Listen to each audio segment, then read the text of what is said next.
Hello, everyone, and welcome. Today, I'm going to be talking to you about just a few basic strategies that you can utilize to better be able to manage your risk in times of market being on unstable ground, like we've recently seen. We've seen this market have heavy swings to the upside and the downside. We recently saw VIX spike to over $65. And for traders, this can be difficult to know how to navigate. If you're an options trader, you saw what moves like this can do to premiums. So how do we protect ourselves? Well, most of the trading that we see on social media is really just one-sided, right? We see one long call or one long put. But this isn't protecting us from if the trade goes the other way or experiences an unforeseen violent swing and just obliterates our premium. Why does this happen? A few different reasons, and a big one is volatility. I mentioned the VIX, and a lot of times when you hear volatility, that's the first thing that you think of, which is true. I mean, it does show uncertainty and fear in the market, but when we're talking about volatility, especially in regards to a specific stock, we want to be looking for that volatility measurement on the options chain. We want to see the implied volatility. The expected move of a stock can help us figure out what range it might be within. And volatility really affects premium price. And you will know this if you've ever been personally victimized by IV crush, like I have, then you know this all too well.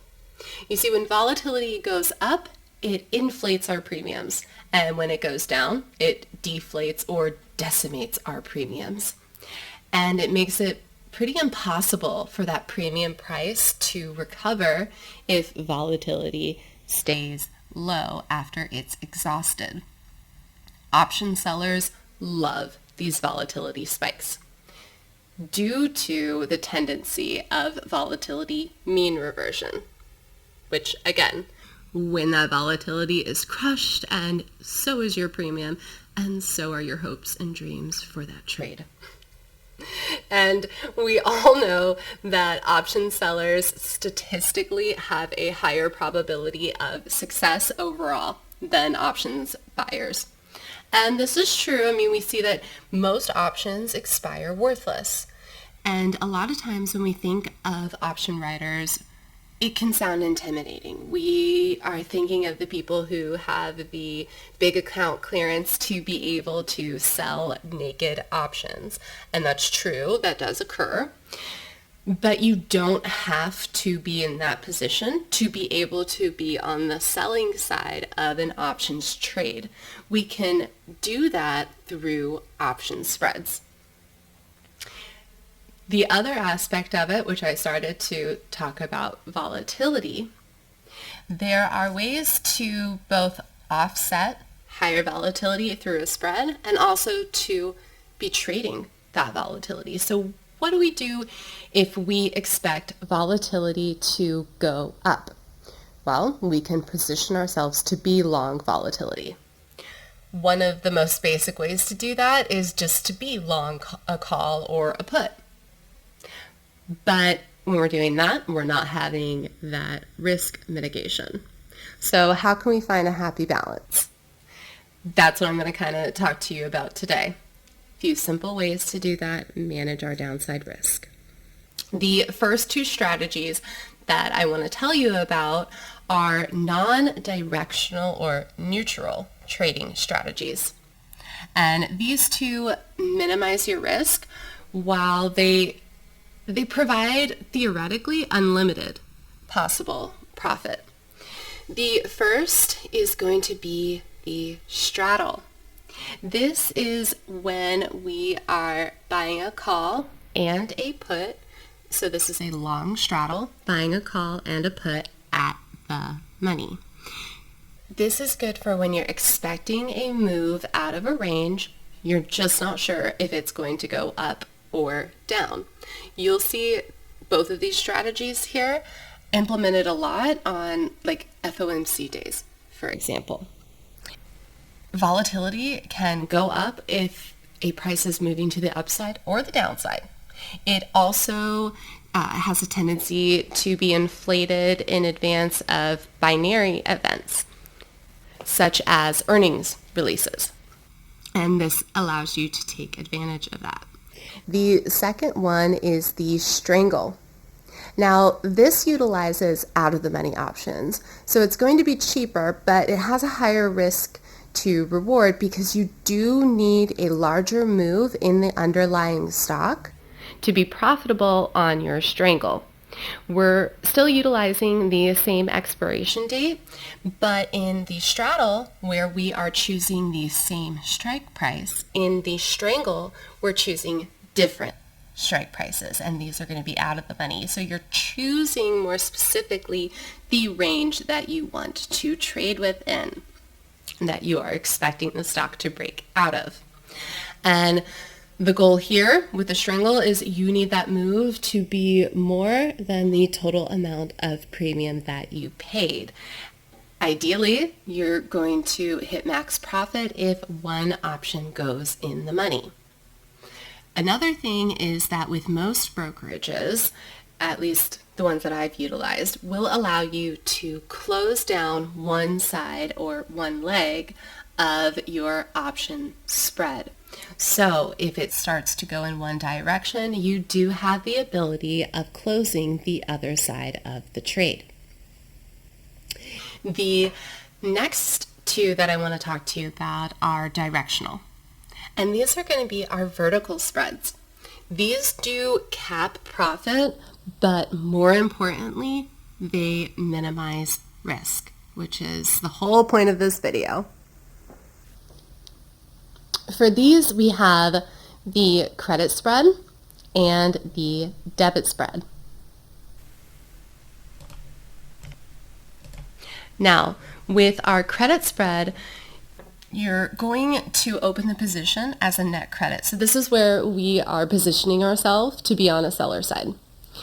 You're going to buy one call or put and sell another call or put that has a strike closer to the stock's current spot price. This allows you to collect more premium than you are spending on your long position. So you'll also hear those terms interchanged. So buy is long, short, sell. Make sure you think of it like that. A great thing about credit spreads is they allow you to lower your position risk. Another one is the debit spread. So this is where we're going to buy one and sell one further out of the money, at a further amount out of the money strike. So the amount that we are paying on our long side is going to be more than the premium received.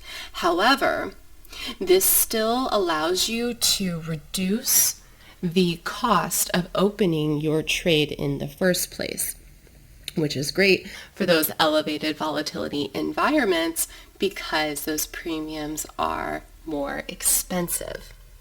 Another great thing about vertical spreads is that the higher volatility you're getting on one side of the trade when you are opening it in a higher volatility environment is offset by the other leg of the options trade. So the debit spread, again, results as a net debit to open the position. And the maximum loss for a debit spread is the amount you pay to enter the trade. The maximum loss for a credit spread is the difference between your strikes minus the premium received. Now, as I mentioned, vertical spreads are directional strategies. So you can do them for a bearish stance or a bullish stance. You can utilize what's called a bull call spread. This is when you are bullish and you're going to be buying and selling a call. This is great to utilize when calls are expensive, but you're still expecting a moderately higher move. Moderate upside move instead of those huge explosive gains, because we're trading with a little bit more risk conservative style. Another one you can utilize is a bear put spread. Pretty straightforward.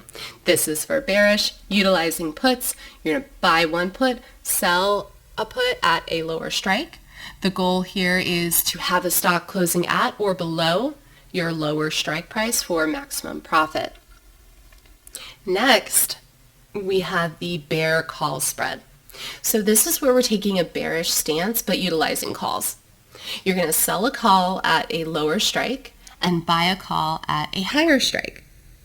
This is going to result in a net credit. It's great for higher volatility environments when you have that bearish outlook and you are expecting a moderate downside move. And finally, we have the bull put spread. This is where you're going to be selling a higher strike put and buying a lower strike put. You earn premium in sideways markets. With this strategy, it does enable you to be able to do that, but choppy market strategies we'll leave for another video. And this is also good for when you're expecting, marginally higher moves in the market. So you're bullish, but you're utilizing puts. Now, when you are opening a vertical spread, you need to decide the width of your spread. That's the distance between your strike prices. And this is going to vary based on each stock, the options available in that option chain, and how much of a move you are expecting. So you want to have a range that fits your risk profile. And you need to realize, of course, the further out of the money that you go, the cheaper that position is. With selling, of course, you're going to be looking at which one provides you the highest probability of success, while also allowing you to get as much credit as you can for opening that position. One thing that option sellers love to look at is the delta. They can look at the delta as their probability of success measurement. So if you see a 0.50 delta, that means a 50% probability of success. The other side of choosing your spread width, how narrow or how wide you want to make it, is having enough of a cushion in place in case you're wrong. So if I'm trading a spread on a stock that is $55 and I'm expecting it to go up, but I need to put my cushion in place for just in case I'm wrong and it falls below $55. That strike, that lower strike than the spot price that I want to choose, I'm probably better off choosing the $50 strike as opposed to a $52 or $53 strike, because I'm giving myself a little bit more wiggle room for me to be wrong. So picking that spread width is really going to be tailored to how comfortable you're with risk, and also how much of a move you are expecting and how much cushion you want for if you are wrong. A good rule of thumb is, with a lot of stocks, is a 5 or 10 width spread, 10 wide, 5 wide, difference between your strikes. Or you can also look at it as, choosing strikes 2 to 3% outside of the stock's spot price. And these are just for general normal conditions. When you are having stocks that are moving wildly between a range, out of range, you're going to be needing to adjust that to where you're comfortable and where you can realistically expect that to go. And again, with these vertical spreads, you should be able to close one leg of the options trade at a time. So you can close one side. If it starts to move significantly to that side, you can go ahead and close the other side of your trade. Most option sellers, their goal is to let the option expire worthless for maximum profit, but you don't have to do that. You can close out that trade early. With options trading, I do recommend that you utilize some type of flow service to be able to see where money is flowing in options every day in the market. I personally use Whalestream, and there's a link to them in the bottom. If you use code TraderBabe, you will get 10% off. It's a great service.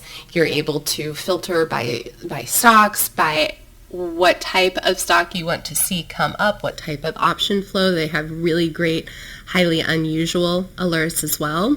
And they also have dark pool monitoring, which is great because you can see where money is flowing through different stocks, different sectors on and off the option chain. So again, that link is in the description below.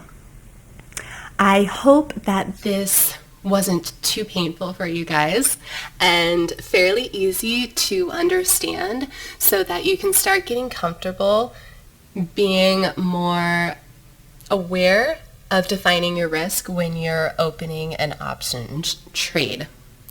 These spreads are really the first way to hedge a position. So you're really protecting yourself for if it goes the other way. It goes against you. I look forward to seeing you guys again. My next video, I will try to put together one for option strategies you can utilize for choppy markets. And I hope you guys enjoyed this and you made it through unscathed. It wasn't too boring. All right, until next time, don't forget to like and subscribe, please. It really helps support the channel. See you soon. Bye. Want more Trader Babes? Subscribe now and connect with us on social media for exclusive content and access you won't find anywhere else. And we'll see you right here on the next unforgettable episode of Trader Babes.